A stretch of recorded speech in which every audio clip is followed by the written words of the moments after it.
आमे 2023-24 NMMS रो SAT रे आसीथिबा गणित प्रश्न गुडी को आलोचना करिबा और किपरि ताहा करिबा से विषय देखिबा। वर्तमान आपण माने स्क्रीन रे देखुथबे 2023-24 रो एसएटी रो सेट डी रो गणित क्वेश्चन आमे गोटे गोटे कर सॉल्व करिबा और देखिबा किपरि एही परि नंबर पडिले आमे करिबा। प्रथम प्रश्नटी हेउची देखो मु पढी देउची। गत मासरे शुभम रो ओजन 40 किलोग्राम थिला। ए मासरे तार ओजन 36 किलोग्राम हेले। तार ओजन रो शतकड़ा ह्रास केते?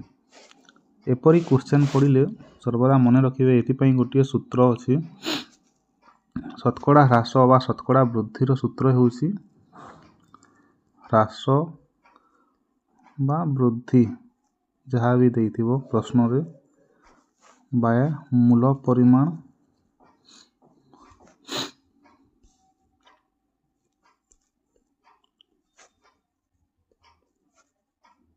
इंटू 100। यही सूत्र रे करिले हमें यार उत्तर पाई जीवा।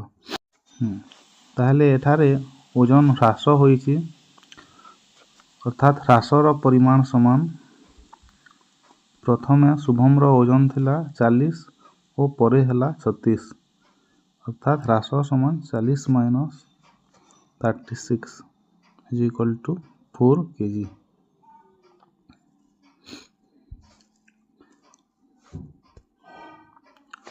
ताहले सूत्र हला शतकड़ा ह्रास समान परसेंटेज ह्रास समान ह्रास बाय ह्रास 4 केजी बाय मूल परिमाण। तार प्रथम ओजन थिला 40 केजी मूलरू 40 केजी थिला इंटू 100 अर्थात 0 कटला 4 कटला अर्थात 10%। अर्थात शुभम रो ओजन रो शतकड़ा ह्रास हेउची 10%। डी उत्तरटी ठीक हेबो। तापर सेकंड क्वेश्चन को देखिबा 2y + 3 = y + 2 हेले y रो मान। एते बेली एपरि बीजगणितिक परिप्रकाश देइथिबो सर्वदा मने रखिबे x किंबा y थिबा y पॉलिनोमियल गुडी को गोटिए पाखरे रखिबे और संख्या मानन को अन्य पाखरे रखिले से बीजगणितिक पॉलिनोमियल बा बीजर मान मिली जाई थाय। 2y + 3 =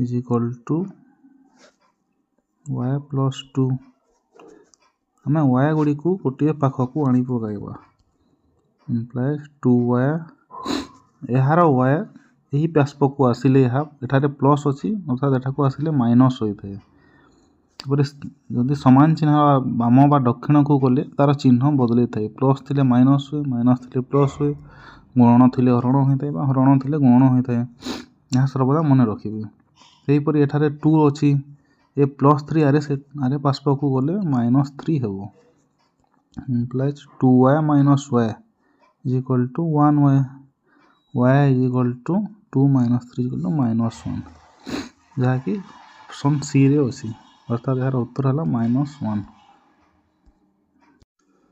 तापरे प्रश्न 3 को देखिबा परिमेय संख्याटी जदि 0 होय तबे ताहार निकटतम संख्या दुईटी केते?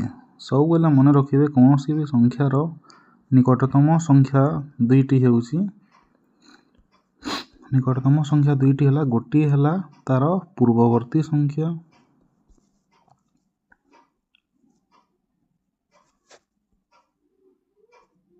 और अन्यटी हला तार परवर्ती संख्या।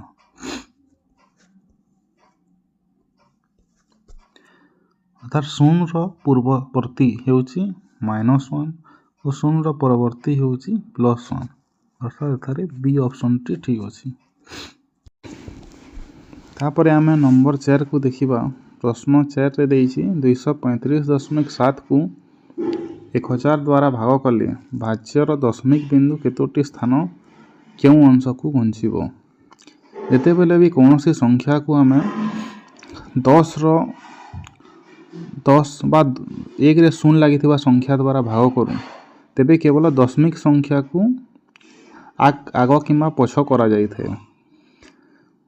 जदि आम हरण करवा सब बेले मन रखिए दशमिक संख्या बाम को जाए और जदि गुणन करवा ताहले दशमिक संख्या दक्षिण पार्श्व को बा डाहाण पार्श्व को घुंची थाए। एठारे आमको हरण देइछि भाग करबा एठारे आमको हरण करबा पई देइछि। हरण करिले सर्वदा दशमिक संख्याटी बाम पार्श्व को जाए और गुणन करिले दक्षिण पार्श्व को जाए। अन्य एक कथा मन रखिए एक रे जेतोटी शून्य थाए सेतोटी घर बाम बा डाहाण को जाए। अर्थात एठारे एक रे तीनोटी संख्या हजार को भाग करिवार अछि। एक रे तीनोटी शून्य लगी तेणु तीनोटी घर हरण करने को अच्छी तेणु बाम पार्श्व को जीव। अर्थात दशमिक 2 3 5 दशमिक 7 रही दशमिक टी तीनोटी घर 1 2 3 बाम पार्श्व को चलीज एटा को दशमिक पलि आसो। अर्थात संख्याटी दशमिक 2 3 5 हो 2 3 5 7। अर्थात एठारे ऑप्शन सी ठीक अच्छी तीनोटी स्थान बाम को। तापर आम 5 नंबर देखिए। 5 नंबर प्रश्न अच्छी 15 ठारू -15 पर्यंत समस्त पूर्ण संख्यार जोगफल डैश संख्या हम। ऑप्शन देइछि गणन पूर्ण अजुग्म जुग्म। एपरी प्रश्न थिले संगे संगे अन्य किछि न भावे उत्तर सीधा पूर्ण संख्या लिखिबा कारण यह एक नियम अटे। पूर्ण संख्या हो बा परिमेय संख्या हो बा गणन संख्या सबुतरे ही नियम अछि। यह को कहा जाय समवृत्ति नियम। समवृत्ति नियम अनुसार दुईटी पूर्ण संख्यार जोगफल बा विजोगफल सर्वदा एक पूर्ण संख्या होइते। सेहिपरि दुईटी गणन संख्यार दुईटी परिमेय संख्यार जोग बा विजोगफल सर्वदा एक गणन संख्या बा परिमेय संख्या होइते। एठारे सीधा उत्तर पूर्ण संख्या होबा एहाको आमे बाहर करिले मध्य चलिबो। एहाको किपरि बाहर करिबा लिखिला 15 ठारू -15 पर्यंत समस्त पूर्ण संख्या कहिछि तेणु यहाँ को लिखिदेले 15 -15 14 -14 13 -13 एपरी आसी आसी 1 -1 हो सब समस्त संख्या कटिजे प्लस माइनस थिबारु और यह शून्य हो। शून्य एक पूर्ण संख्या तेणु यही प्रश्नर उत्तर हम बी ऑप्शन पूर्ण संख्या। तापर 6 नंबर देखा 6 नंबर प्रश्न अच्छे गोटे चतुर्भुजर कर्णद्वय परस्पर को समकोण छेद करती। कर्णद्वयर दैर्घ्य 40 डेसीमीटर और 45 डेसीमीटर हेले यार क्षेत्रफल केते वर्ग डेसीमीटर हम। यहाँ को आम दुईटी उपाय करिपरिबा। यदि चतुर्भुज देइछि ओ कहि यार कर्णद्वय परस्पर को समकोण समद्विखंड करती और गोटे 40 समकोण समद्विखंड करती समकोण छेद करती। अर्थात चतुर्भुज गुड़िक समान दुई भाग विभक्त होती और यह 90 डिग्री तेणु प्रथम कर्ण को जदि आम 40 सेंटीमीटर नवा यह 20 डेसीमीटर हम और यह 20 डेसीमीटर हम। सेहीपरि यही कर्ण को आम भूमि आकार नेले यह 45 डेसीमीटर हम। वर्तमान आम यही चतुर्भुजर उपर त्रिभुजर क्षेत्रफल बाहर करवा।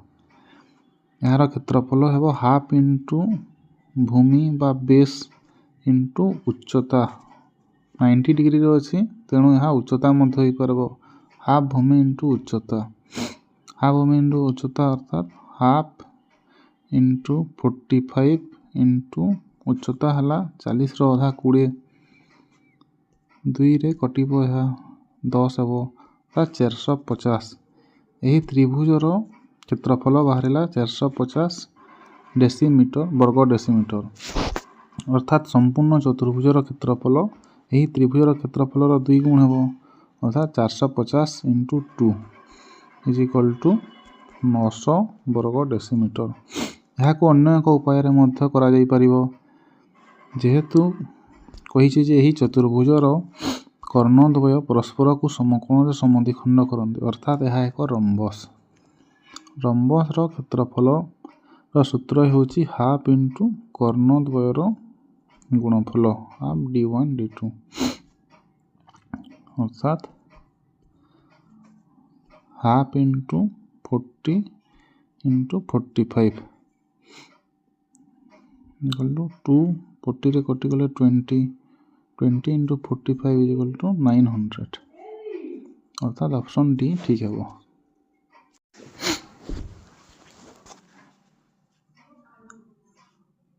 यहाँ पर आम 7 नंबर क्वेश्चन देखा। 7 नंबर प्रश्न अच्छी त्रिभुज एबीसी रे measure of angle A 2x+1 measure of angle B equal to 3x-14 और measure of angle C equal to x+25 हेले बृहत कोणर परिमाण केते। एपरी प्रश्न पड़े आमको प्रथम x मान बाहर करने को पड़ो और x मान बाहर करने आमको ये तीनोटी कोणर समष्टि नेबा को पड़ो। आम जानू ये गोटे त्रिभुजर 3 कोणर परिमाण मेजर ऑफ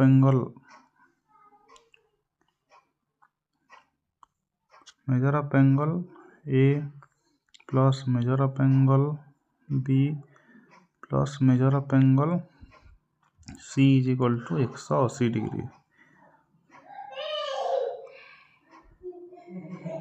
अर्थात एठारे देइछि मेजर ऑफ एंगल ए देइछि 2x+1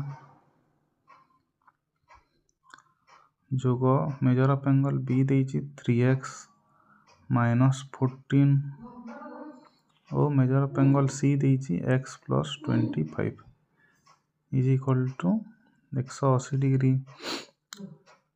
समस्त x मान को मिसाई देले हबो 2x 3x और x मिसी गले 3 5 1 6 6x तापरे एठारे अछि 1 और एठारे अछि प्लस 1 और +25 ए दुईटी संख्या मिसिले +26 रु -14 गला 26 रु 14 गला 12 +12 अर्थात 6x + 12 is equal to 180 implies 6x is equal to 180 विजोग 12 180 रु 12 गले हम 10 रु 2 गला 8 7 रु 1 गला 6 168 implies x is equal to हम 6 × 12 4 48 6 48 28 x मान 28 डिग्री बाहर x मान 28 डिग्री हेले सबुठार बृहत कोणटी बोलछि। जदि a को देखिबा a रा परिमाण हेबो 2x+1 x जगह 28 बसैले 2x+1 इज इक्वल टू 2 × 28 जोग 1 अर्थात 28 × 56 जोग 1 57 सही परी 3x-14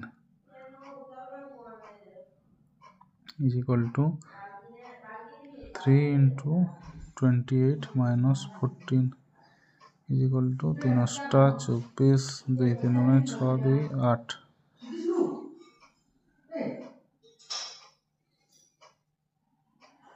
रु 14 गला 4 4 गला 0 8 रु 1 गला 7 70 प्रथमटी 57 बाहरी 2 नंबर बी बाहरी 70 एवं आम सी को देखा x+25 is equal to 28 + 25 is equal to 8.13 4.53 अर्थात सबुठार बृहत्तम कोणटी है कोण बी जहाँकि है 70 डिग्री यह ऑप्शन सी रे अच्छी तेणु ऑप्शन सी ठीक है।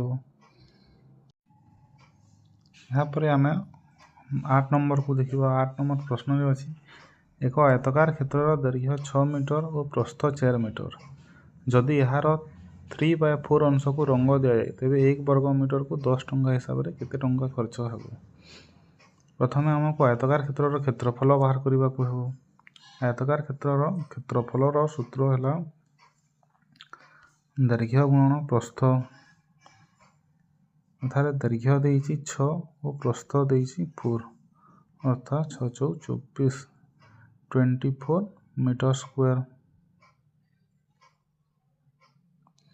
यह आयत क्षेत्र क्षेत्रफल किंतु हमको यार 3/4 अंश को रंग देवार अच्छी अर्थात 24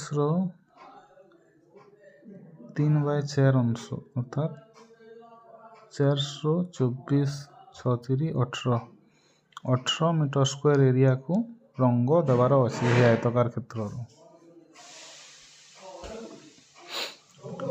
एक वर्ग मीटर को 10 टंका खर्चा हुए ताहले 18 मीटर वर्ग मीटर व 18 मीटर स्क्वायर एरिया को 18 गुणन 10 समान 180 वर्ग मीटर व मीटर स्क्वायर 180 टंका खर्च हेब जहाँकि ऑप्शन सी रे अच्छी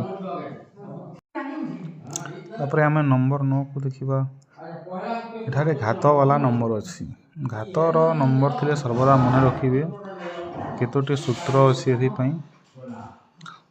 A to the power m into A to the power n जदि आधार समान अच्छे यही तलटा को आधार कहुए ऊपर को घात कहुए और यार पूर्व किसी सहग कहुए आधार समान थी गुणन होते ऊपर घात मान जोग हो जाए A to the power m plus n सेहीपरि आधार समान थी A to the power m हरण A to the power n हरण होते ऊपर घात गुड़िक विजोग होता है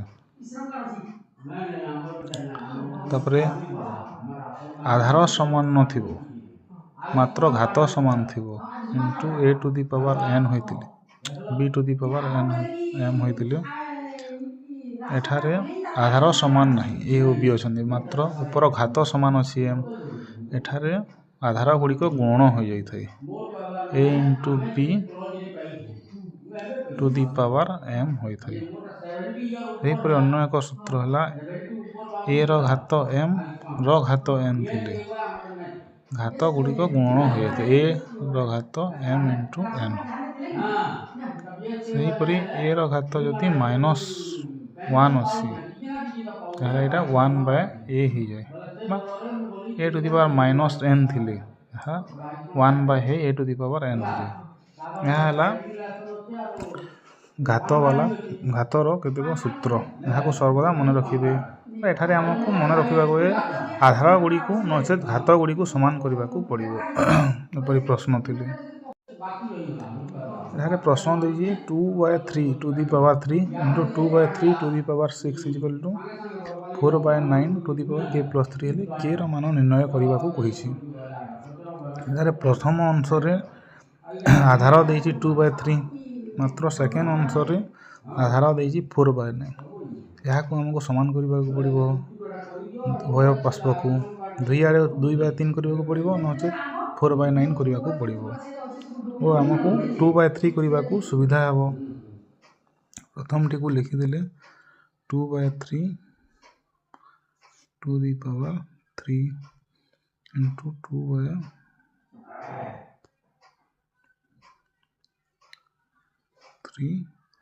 to the power 6 is equal to 4/9 4 टी हूँ 2 स्क्वायर से 9 हूँ 3 स्क्वायर अर्थात यार स्क्वायर हूँ 4/9 यार पुणी घात अच्छी k प्लस 3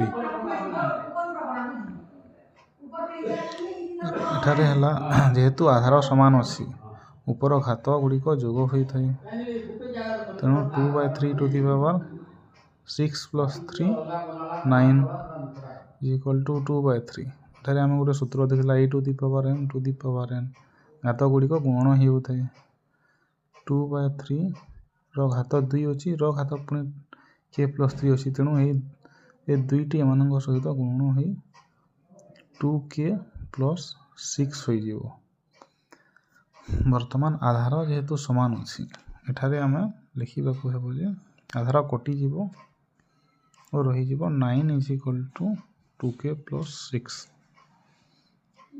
यहाँ को आम पार्श्व परिवर्तन करदे अर्थात 2k प्लस 6 बाम पार्श्व को आसीज और 9 डाण पार्श्व को आसगल एपरी पार्श्व परिवर्तन कौन चिन्ह परिवर्तन हुए ना मात्र गोटे पार्श्वर अन्यटी को गले चिन्हर परिवर्तन होता है अर्थात 2k plus 6 is equal to 9 implies 2k is equal to 9 minus 6 is equal to 3 implies k is equal to 3/2 ଯାହାକି ଅପସନ୍ ବିରେ ଅଛି ଅର୍ଥାତ୍ ଅପସନ୍ ବି ଠିକ୍ ହେବ।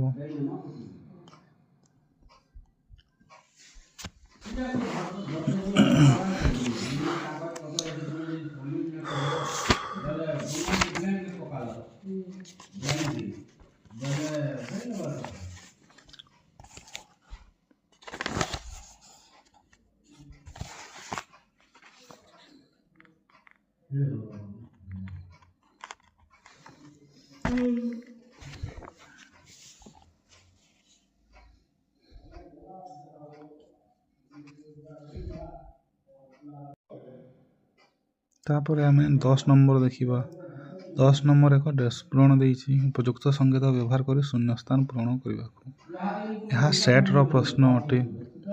ଯେତେବେଳେ ସେଟ୍ର ପ୍ରଶ୍ନ ଥାଏ ସର୍ବଦା କେତୋଟି ଜିନିଷ ମନେ ରଖିବାକୁ ହେବ ଯେ ଯଦି 1, 2 ଓ 3 ଦେଇଥିବ ଓ ଏପରି ଚିହ୍ନ ଥିବ କୁଟିଳ ବନ୍ଧନୀ ମଧ୍ୟ ଥିବ ତାହେଲେ ଏହା ଏକ ସେଟ୍କୁ ବୁଝାଇଥାଏ ଓ କେବଳ 1 ଦେଇଥିବ ତାହେଲେ ଏହା ଏକ ଉପାଦାନକୁ ବୁଝାଇଥାଏ।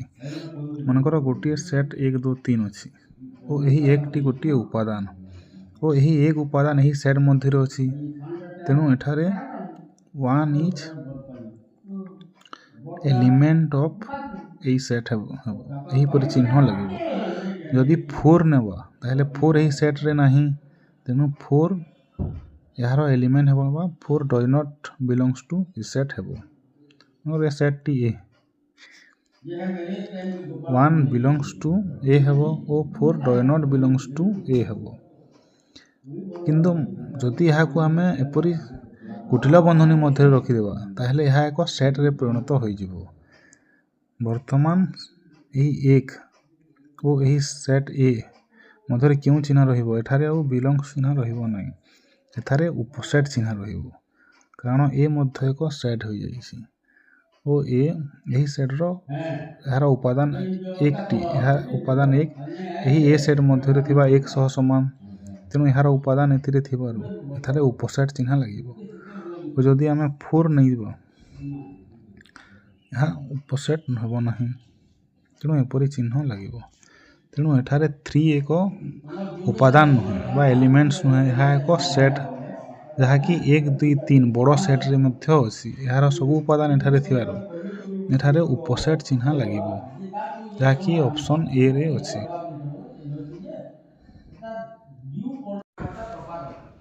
ତାପରେ ଆମେ 11 ନମ୍ବର ପ୍ରଶ୍ନକୁ ଦେଖିବା। 11 ନମ୍ବର ପ୍ରଶ୍ନ ମଧ୍ୟ ସେଟ୍ର ଏକ କ୍ୱେଶ୍ଚନ୍ ଦେଇଛି। Set A is equal to ଦେଇଛି x ଇଜ୍ 100 ଦ୍ୟାଟ୍ x ଏକ ଗଣନ ସଂଖ୍ୟା ଓ 2 is less than x is less than is equal to 5। ଏହା ସୂତ୍ର ପଦ୍ଧତିରେ ଲେଖା ହୋଇଛି। ଏହାକୁ ତାଲିକା ପଦ୍ଧତିରେ ଲେଖିବାକୁ କହିଛି। ସୂତ୍ର ପଦ୍ଧତିରେ ଲେଖିଲା ସେଟ୍କୁ ଲେଖିବାର ଦୁଇଟି ପଦ୍ଧତି ଥାଏ ଗୋଟିଏ ସୂତ୍ର ଓ ଗୋଟିଏ ତାଲିକା। ତାଲିକା ପଦ୍ଧତିରେ ଗୋଟି ଗୋଟି କରି ସମସ୍ତ ଉପାଦାନକୁ ଏପରି କମା ଦେଇ କୁଟିଳ ବନ୍ଧନୀ ମଧ୍ୟରେ ଲେଖାଯାଇଥାଏ। ମାତ୍ର ସୂତ୍ର ପଦ୍ଧତିରେ x ଇଜ୍ 100 ଦ୍ୟାଟ୍ ଏପରି ନିଆଯାଏ। ଏହା ହେଉଛି ଉପାଦାନ ସେଟ୍ର ଉପାଦାନଟି ହେଉଛି x ଓ ପଛ xଟି ଏହାର ଧର୍ମକୁ ବୁଝାଇଥାଏ। x ଏପରି ଏକ ଉପାଦାନ ଯାହାକି x ଏକ ଗଣନ ସଂଖ୍ୟା ଏହି xଟି ପ୍ରଥମ xର ଧର୍ମକୁ ବୁଝାଉଛି ଯେ ଏପରି ସମସ୍ତ ଗଣନ ସଂଖ୍ୟାମାନେ ଏହି ସେଟ୍ରେ ଆସିବେ। ସେହିପରି ଏଠାରେ ଦେଇଛି 2x ଏକ ଗଣନ ସଂଖ୍ୟା ଏପରି ଏକ ଗଣନ ସଂଖ୍ୟା ଯାହାକି 2ରୁ ବଡ଼ ହୋଇଥିବ 2 ଇଜ୍ ଲେସ୍ ଦେନ୍ x ଅର୍ଥାତ୍ ସେ ଗଣନ ସଂଖ୍ୟାଟି 2ରୁ ବଡ଼ ହୋଇଥିବ ଓ 5ରୁ ସାନ ହୋଇଥିବ ପୁଣି 5 ସଙ୍ଗେ ସମାନ ମଧ୍ୟ ହୋଇଥିବ କାରଣ ଏଠାରେ ଇଜ୍ ଇକ୍ୱାଲ୍ ଟୁ ଚିହ୍ନ ମଧ୍ୟ ଅଛି।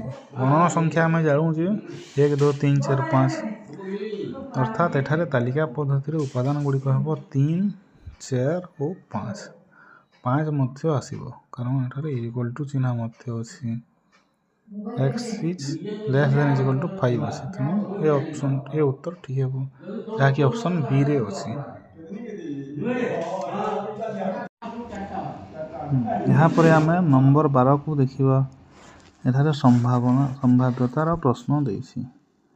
संभाव्यतार प्रश्न थिले सर्वदा मने रखिबो संभाव्यता सब बोले एक बा एक ठारू सानो होई थाए।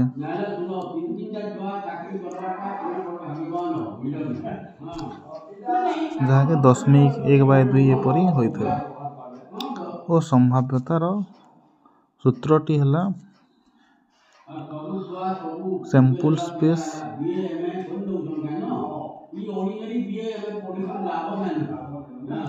By total event. अर्थात एठारे देइछि गोटे लुडु गोटी को थरे गड़ाइले यदि थरे गड़ा जीवो लुडु गोटी ताहले फल 2 रु देखो लुडु गोटी रे 1 रु 6 पर्यंत थाए 1 2 3 4 5 6 अर्थात यार टोटल इवेंट हेउची 6 एक पड़ी पारे नहले 2 नहले 3 नहले 4 नहले 5 नहले 6 किंतु प्रश्न रे कहिछि फलटी 2 रु कम पड़िबो 2 रु कम पड़िबो अर्थात 1 ही अछि ताहले 1 पड़िबार संभावना केते बोली पचारैछि। 1 पड़िबार संभावना एटारे घटनाटी हेउची 1 पड़िबार गोटे घटना हेउची 1 किंतु संपूर्ण घटनाटी हेउची 6 तेणु संभाव्यता हेबो 1/6। मनकर जदि संभावना पड़िबार 2 रु अधिक कहिथिता ताहले 2 रु अधिक पई घटना गुड़िक हेउची 3 4 5 और 6 अर्थात 4टी घटना अछि किंतु संपूर्ण घटना 6 तबे यार संभाव्यता होइतंदा 4/6। सही परि 2टी लुडु पड़िबार देई थाए 2टी लुडु पड़ी पारे नहले 3टी देई थाए नहले तास रो देई थाए तास रो देई थिले सर्वदा मन रखिबे 56टी कार्ड थाए और 4टी घर थाए टिकड़ी पान चिड़िया और बैरक ताहाकू घर हिसाब से देखिले 13टी लेखाएं पता थाए 13 चौ 52 टी पता थाए ताहले एठारे उत्तर 1/6 बी ऑप्शन रे हेबो। तापर आमे 13 नंबर प्रश्न को देखिबा। 13 नंबर प्रश्न रे देइछि जणे लोक 6 किलोमीटर बेगरे चली चली जाई एक निर्दिष्ट दूरता को 8 घंटा रे अतिक्रम करे तबे 8 किलोमीटर बेगरे चली चली फेरिले केते समय लागिबो। अर्थात यह दूरता और समयर एक प्रश्न अटे। दूरता और समयर प्रश्न थिले सर्वदा मन रखिबे एक सूत्र अछि एथि पई वेग समान दूरता बाय समय।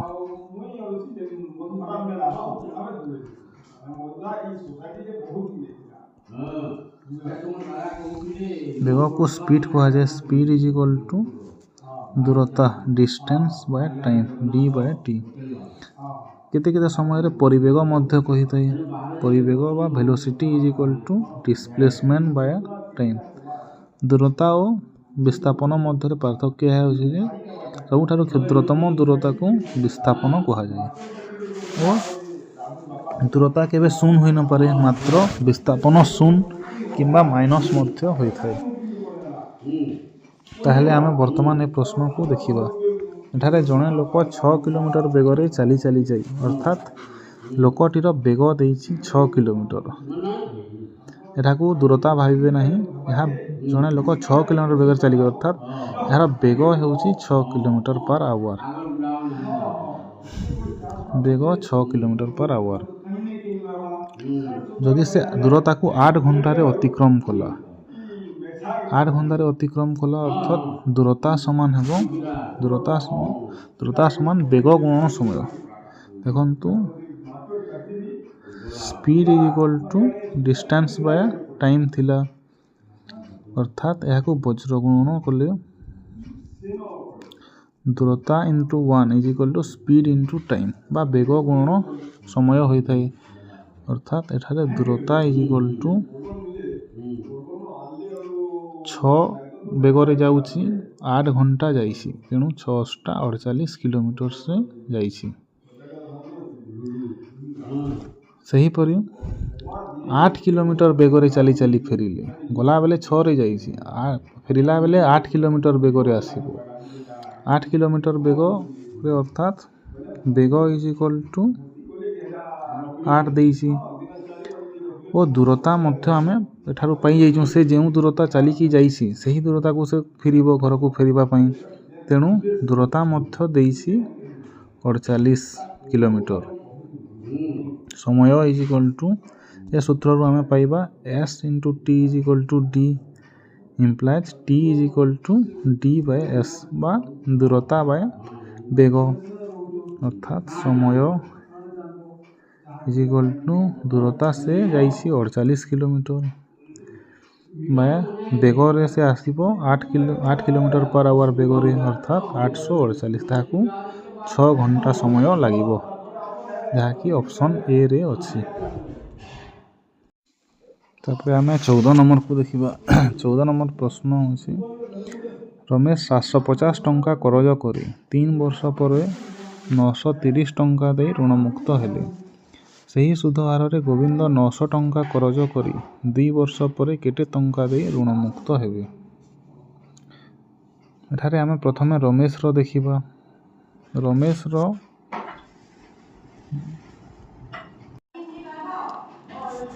ରମେଶର ମୂଳଧନ ହେଉଛି ବା principal amount P is equal to ଦେଇଛି 750 ଟଙ୍କା।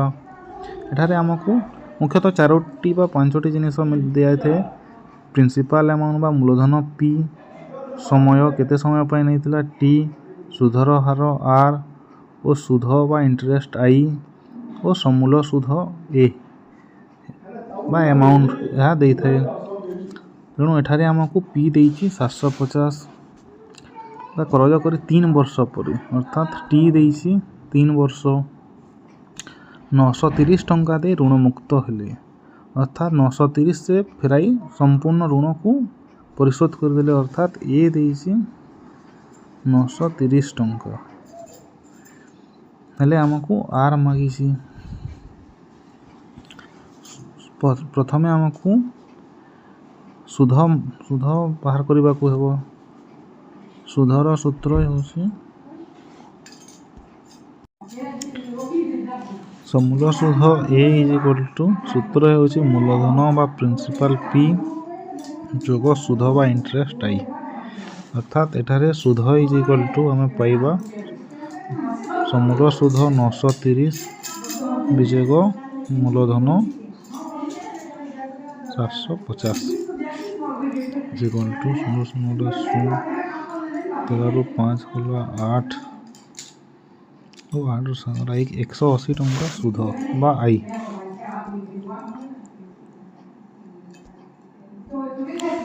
ସୁଧ I ଇଜ୍ ଇକ୍ୱାଲ୍ ଟୁ ଆମେ ପାଇଲା 180 ଟଙ୍କା। ଆଇର ଅନ୍ୟ ଏକ ସୂତ୍ର ଅଛି ସୁଧ I is equal to PTR/100 ହୋଇଥାଏ। ଏ ସୂତ୍ରକୁ ମନେ ରଖିବେ। PTR/100 ବା ସୁଧ ଇଜ୍ ଇକ୍ୱାଲ୍ ଟୁ ମୂଳଧନ ଗୁଣନ ସମୟ ଗୁଣନ ସୁଧର ହାର ବାୟ 100।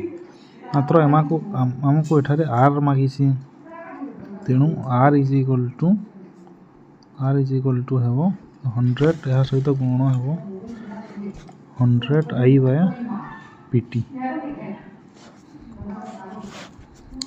Is equal to 100 into I ପାଇଲା 180 ବାୟ ପ୍ରିନ୍ସିପାଲ ଆମାଉଣ୍ଟ ଦେଇଛି 750 ଗୁଣନ T ଦେଇଛି 3,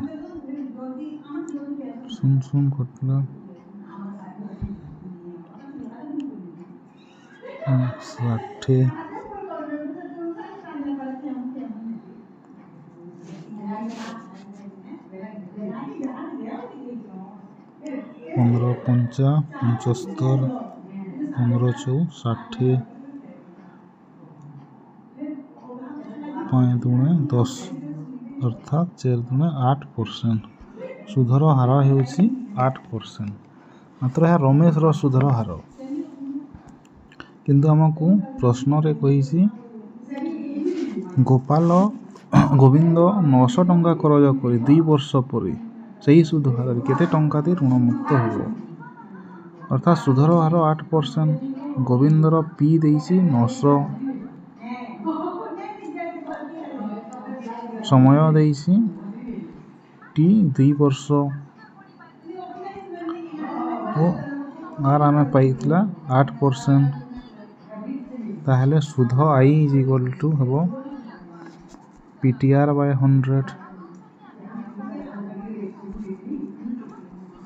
100 अर्थात 900 गुण 2 गुण 8 बाय 100 0 कटला 8 दुणे 16 गुण 9 समान 954 4 5 9 के 9 5 144 टंका सुध बा आई पाइला किंतु से ऋण मुक्त होगापाई ताकू सुध और मूलधन उभय देवाक पड़ो जहाँ कि समूल सुध कहुए अर्थात समूल सुध A2 इज इक्वल टू 900 जोग 144 सुध इज इक्वल टू 4 9 10 1044 टंका ताकू देवाक पड़ो जहाँकि ऑप्शन बी रे अच्छी। तापर आम 15 नंबर देखा 15 नंबर प्रश्न अच्छी गोटे पानी टांकी रे 12टी पाइप लगा जाइछि 8टी पाइप खोला थिले टांकीटी 6 घंटार पूर्ण हुए तेबे समस्त पाइप खोला रहिले टांकीटी केते घंटार पूर्ण हो यह होछि पाइप और सिस्टम रो नंबर एठारे गोटे कथा मन रखिबे सब बेले एफिशिएंसी बा कार्य is equal to reverse by time 1 by time होता है efficiency is equal to 1 by time बा टाइम रो रिवर्स होता है यार अर्थ है कार्य बढ़िले समय कम हो जीवो और समय बढ़िले कार्य कमी जीवो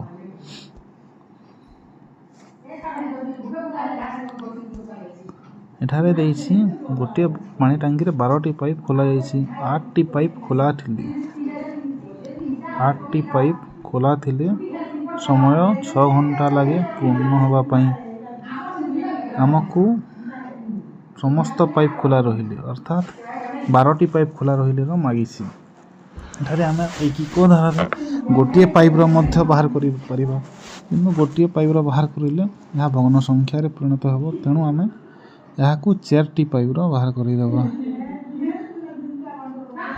8टी पाइप खोला थिले 6 घंटा लगे अर्थात 4टी पाइप खोला थिले यहाँ 2 हरण हला 8 रु 4 हला अर्थात यहाँ 2 गुण हबो efficiency is equal to time रो रिवर्स होई जाय तेनु एठारे 8 जेहेतु 4 हला 2 हरण होई 6 सही परी 2 गुण होई 6 गुणे 12 घंटा हबो अर्थात पाइप संख्या कमी गले टांकी पूर्ण होगा समय मध्य अधिक लगे सही परी समस्त पाइप खोलिले 12टी पाइप खोलिले समय लगे अर्थात 12टी पाइप खोलीदे कम समय लगे 4 रु यहाँ गुण होइछि 3 4 3 12 होइछि सही परी एठारे 12 रे 3 हरण हेबो 12 हरण 3 हेबो अर्थात 4 घंटा समय लगे जहाँकि ऑप्शन डी रे अच्छी यहाँ को एक धारा मध्य करा जाई परिबो जेपरी 8टी पाइप 6 घंटा देइछि सेहीपरी 1टी पाइप 6 बाय 8 घंटा और 12टी पाइप 6 बाय 8 गुण 12 4 दुणे 8 4 3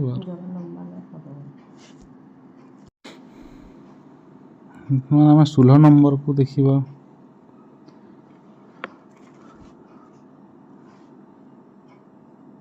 16 नंबर प्रश्न रे देइछि मेजर ऑफ एंगल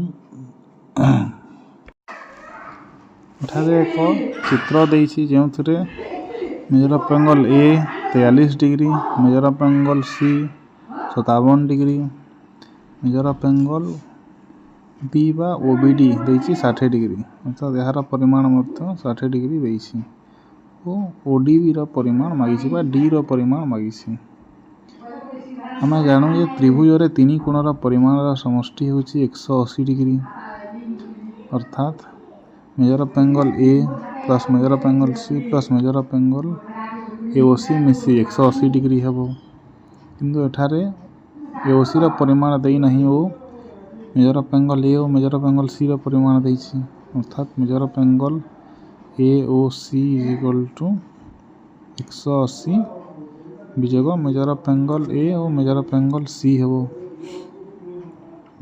43 जोग 57 अर्थात 180 विजोग 6 7 3 10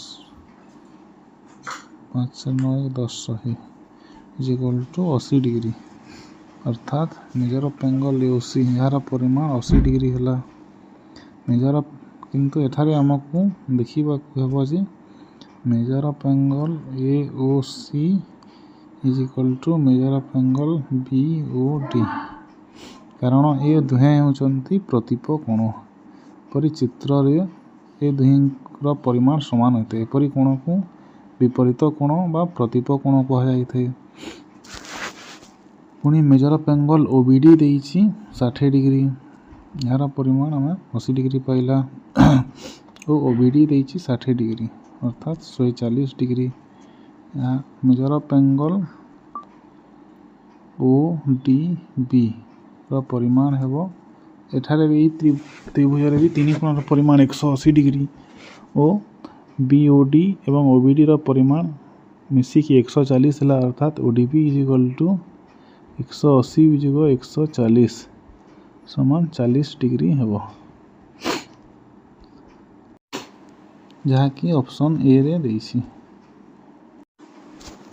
तापर आम 17 नंबर देखिबा एठारे कहि जदि x एवं y सीधासलख आनुपातिक प्रदत्त सारणी रे x1 x2 एवं y1 संपृक्त मूल्य खोज x by y 3 by 330 x1 by 50 x2 by 80 और 10 by y1 यार मान निर्णय करने को कही यह चलनर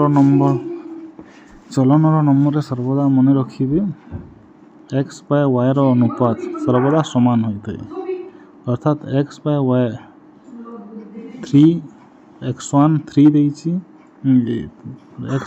x by y रो मान देइछि 3 by 30 अर्थात 3 के 3 3 10 30 अर्थात x by y अनुपात 1 by 10 अर्थात यही अनुपातटी समस्त नंबर यही धाड़ी x1 x2 x3 जगह यही अनुपात ही हेबो अर्थात तले देइछि y1 जगह देइछि 50 यह 10 गुण अटे कारण आमको अनुपात रे 1 by 10 आनिबो हेबो अर्थात ऊपर मध्य आमको 50 हरण 10 करदेले ऊपर 5 मिलिबो अर्थात x1 5 हेबो कारण यार अनुपात मध्य 1 by 10 सेहीपरि ऊपर 8 और तलरे 80 हेले यार अनुपात मध्य 1 by 10 अर्थात x1 हेबो 5 x2 हेबो 8 सेहीपरि तले y1 हेबो 10 into 10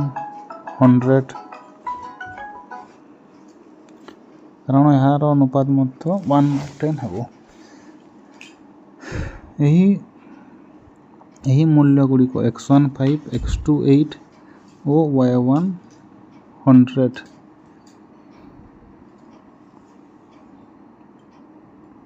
बी ऑप्शन रे देइछि तेणु बी रो उत्तरटी ठीक अछि तापर आम 18 नंबर देखिबा एठारे एक चित्र देइछि जोठारे कि एक दर्पण उपरे x और n रश्मि पड़ी और सेठार प्रतिफलित हो n और y बाहरी और बिंदु बिंदु हो जो रेखा देइछि याकू अभिलंब कह जाए और प्रश्न पचारि x रो सठिक प्रतिफलन रश्मिटी क्योंटी एठारे सर्वदा मन रखिबे जे आपतन कोण और प्रतिफलन कोण रो परिमाण सर्वदा समान होता है आपतन इज इक्वल टू प्रतिफलन यहाँ को स्नेल का नियम कह जाए sin i is equal to sin r होता है बा i by r is equal to constant होता है याकू रिफ्लेक्शन रो स्नेल को नियम कह जाए। अर्थात एथारे आमको देखिले एक्स रो प्रतिफलन रश्मि ओ हो पार नहीं, कारण यह अभिलंब ठारू जिते दूरतार एक्स अच्छी सेतिकी दूरतार रश्मिटी थिबा रश्मिटी होची एन ओ टिके अधिक दूरतार अच्छी, तेणु एक्स रो सठिक प्रतिफलन रश्मिटी हेबो एन, जहाँकि ऑप्शन बी रे देइछि। तापरे आमे 19 नंबर प्रश्न को देखिबा। एठारे गोटे त्रिभुज देइछि, त्रिभुज एबीसी, जहार गोटे बहिस्थ कोण एबीडी रो परिमाण देइछि 100 degree. Measure of angle ACB देइछि 35 डिग्री और मेजर ऑफ एंगल ए देइछि x डिग्री। हेले x रो मान बा मेजर ऑफ एंगल ए रो मान निर्णय करबा को कहिछि। एटा टिके मिस्टेक रे 20 जगह रे मध्य x दे देइछि।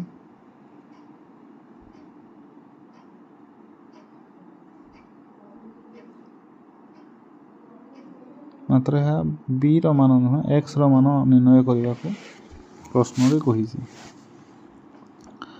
त्रिभुज रे गोटे त्रिभुज रे सब बेले मन रखिबे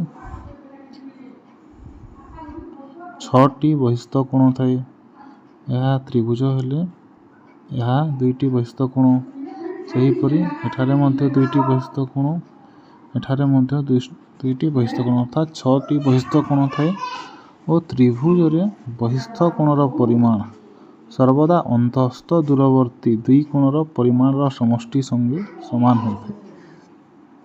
यह त्रिभुजर एक नियम, यह मन रखिबे ए कोणर परिमाण और ए कोणर परिमाण समष्टि होछि त्रिभुजर ही बहिस्थ कोणर परिमाण संगे समान। अर्थात एठारे देइछि बहिस्थ कोणर परिमाण 100 डिग्री, जहाँकि त्रिभुजर अंतस्थ दूरवर्ती दुईटी कोण, अंतस्थ दूरवर्ती बी हेब नहीं, कारण यह ए सहित बहिस्थ कोण सह क्रमिक भाव सन्निहित भाव अच्छी, तेणु अंतस्थ दूरवर्ती हेले मेजर ऑफ एंगल ए और measure of angle C. Measure of angle C रो परिमाण देइछि 35 degree implies measure of angle A बा x is equal to 100 minus 35, 100 minus 35 ले एक्स रो परिमाण हेबो 65 डिग्री, अर्थात ऑप्शन ए।